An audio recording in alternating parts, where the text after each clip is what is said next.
Hey guys, so my last video was about competition for dating and how that just totally doesn't apply to you when you're in the manifestation mentality, the mentality where you don't depend on the outer physical 3D to determine for you your level of belief and whether or not you can get something, if that makes sense.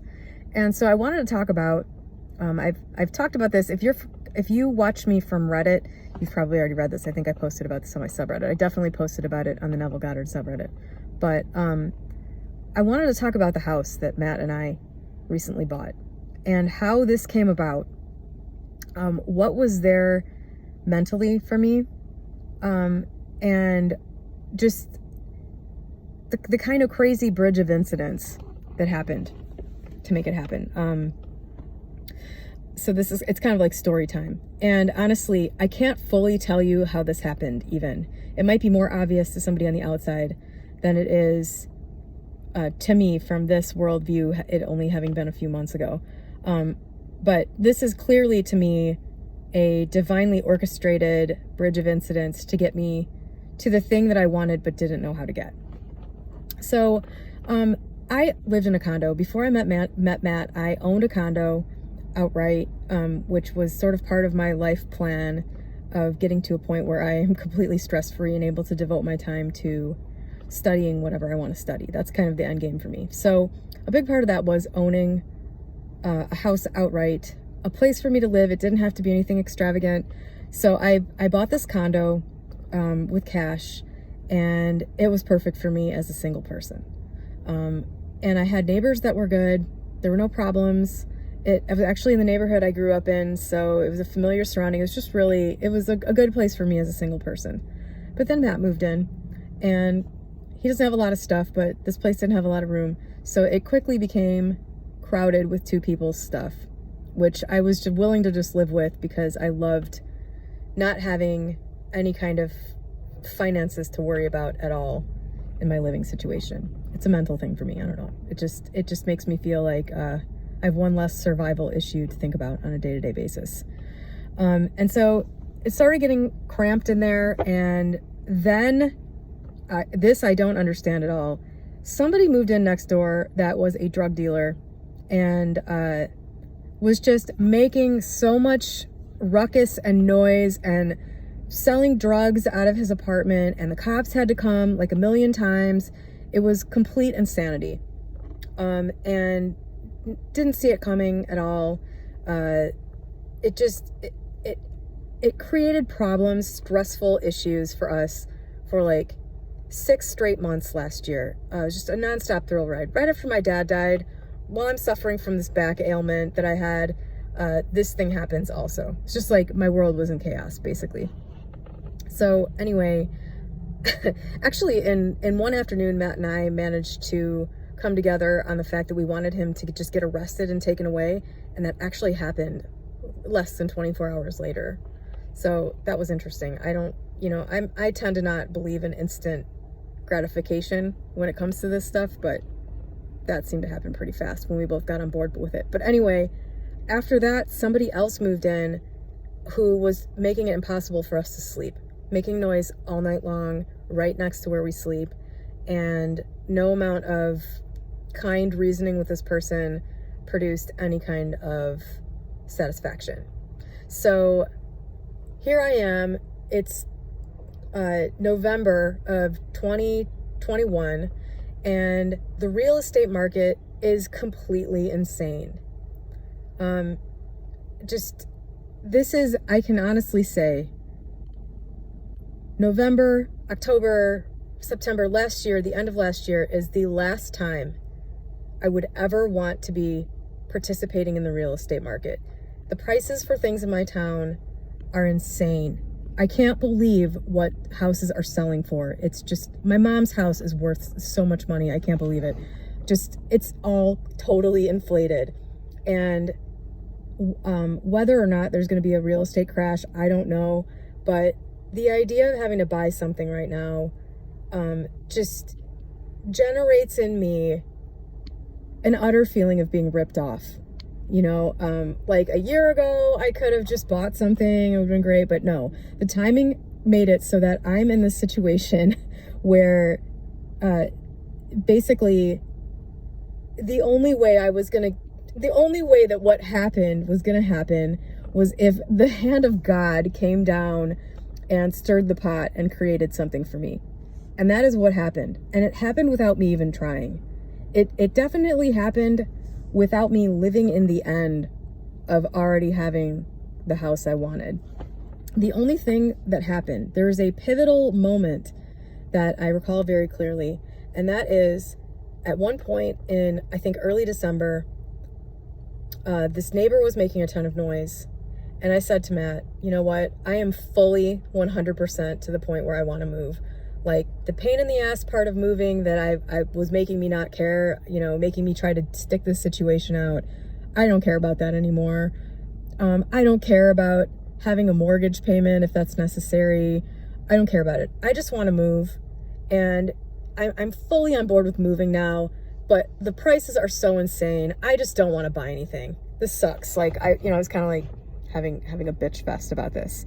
Like, how has the universe conspired to create a situation where I want something and I should be able to buy it, but the only way for me to get it is to basically feel like I'm getting screwed on prices that are probably going to drop. So I was just like, you know what? I'm not participating in this.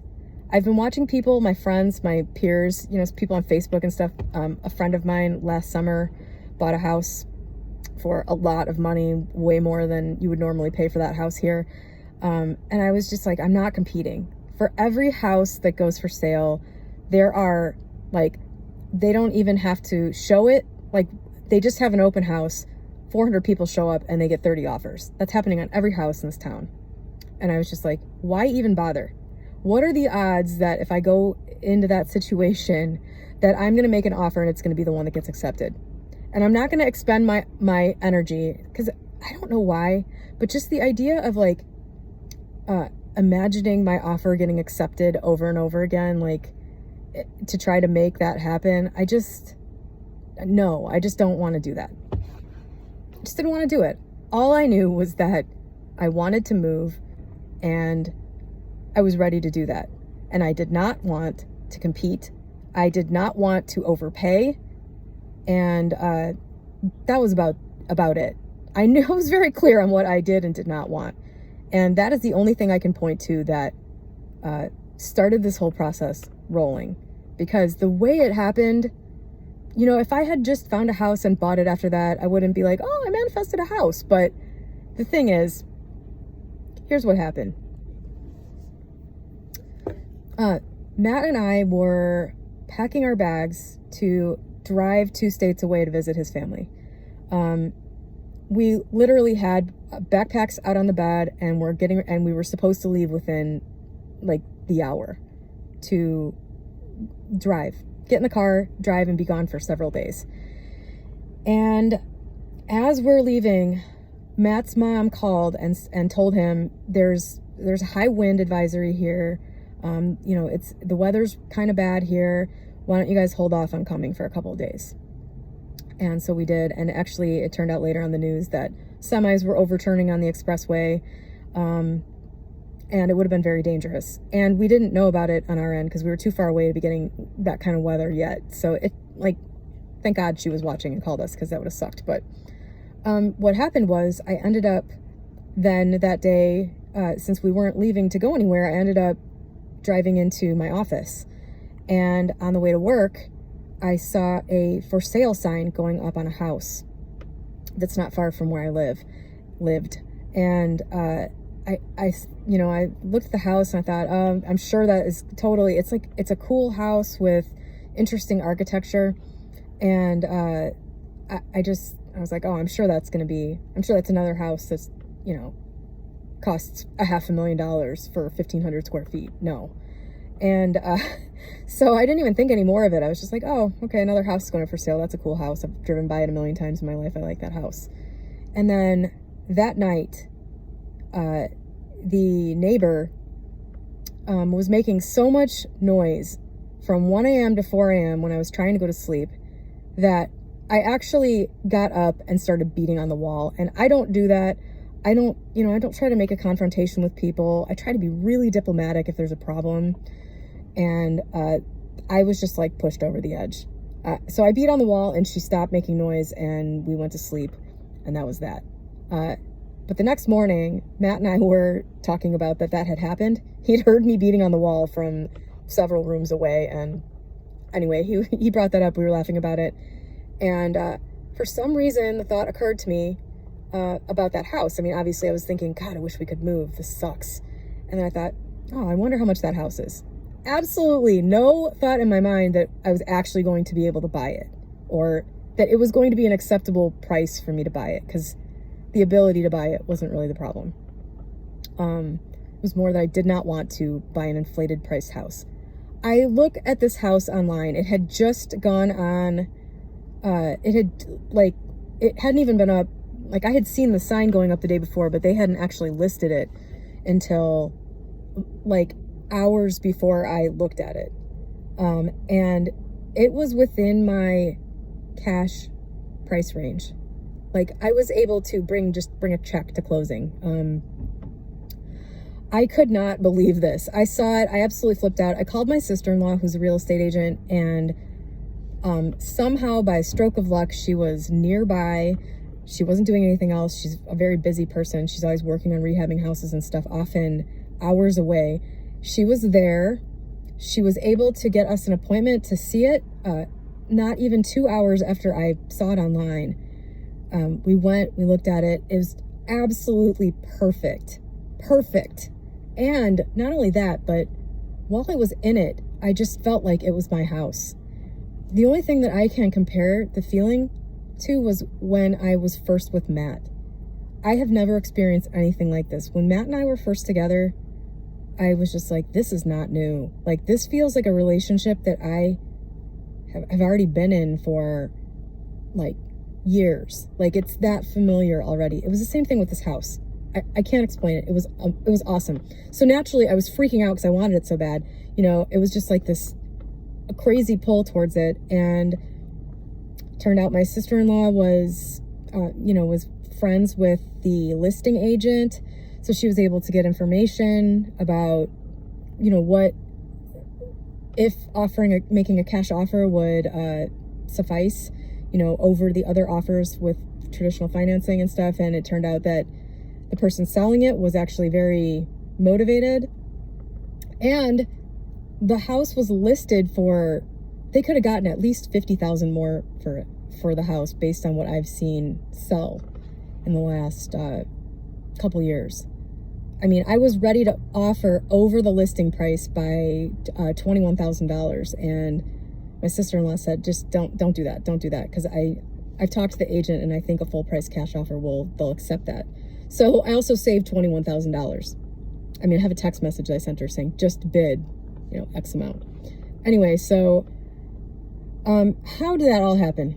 How did this all come together, so that I didn't have to compete at all? I didn't even have to look. Like, I think the shopping for things I wasn't going to be able to just go buy was another thing I just didn't, I just want what I want. I don't want to have to go, oh, I love that, and then have it fall through and slip through my fingers. So I just didn't want to do any of that. And I didn't have to do any of it. It just happened. Perfectly, so easily. It was just insane. The experience just continues to blow my mind, if you can't tell. So, this is an example for me of just completely opting out of the competitive mind. It's so abhorrent to me at this point to compete for resources that I won't even do it. I was like, if Matt and I were talking about getting soundproofing for the condo. Like, we weren't thinking we were going to be moving. I was just like, we need to get used to the idea that we might be here for a while. And, think about ways that we can make that good. That's where we were at when this all happened. I mean, obviously I wasn't completely there because I was still looking at a house, but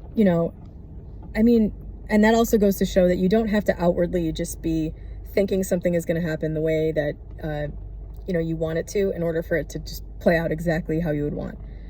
So, the whole point of this video, aside from that long-winded story, is just to say that, the visible supply does not matter. I've been reading Wallace Wattles again lately. I really love his language. What you can see in 3D is irrelevant. This is all a big illusion anyway. It has to be, or else the subject matter at hand on this channel would just not make any sense. You know, there's an element here that we can't explain. I don't know why these things happen the way they do. All I know is that they do. And I think when you really, when a part of your personal truth becomes that competition isn't necessary and the supply is not limited, I'm living proof, and a great example in this house case, that you don't even really have to. Like, this is how your reality manifests naturally. You know, you experience these seemingly magical series of events that are set up for you, and you don't even have to, you know, I didn't lay in bed at night imagining myself asleep in another house. I just knew badly that I wanted it and I wasn't willing to compete for it. So I don't know, take what you will from that. You know, I wish that I could say that that was more intentional, but I find that the things I really want in my life tend to come when I'm not babysitting them, when I'm just sort of immersed in my day-to-day. And it's usually enough at this point to know for sure that I want it and to be ready for it. That seems to make it happen almost immediately. And this house thing is the most mind-blowing. I mean, I didn't think that we were going to be able to buy a house for a year or two at least not at the price I wanted to pay. So anyway, I don't know. I hope that at the very least entertained you, if it didn't give you any aha moments or insight, but have a great day.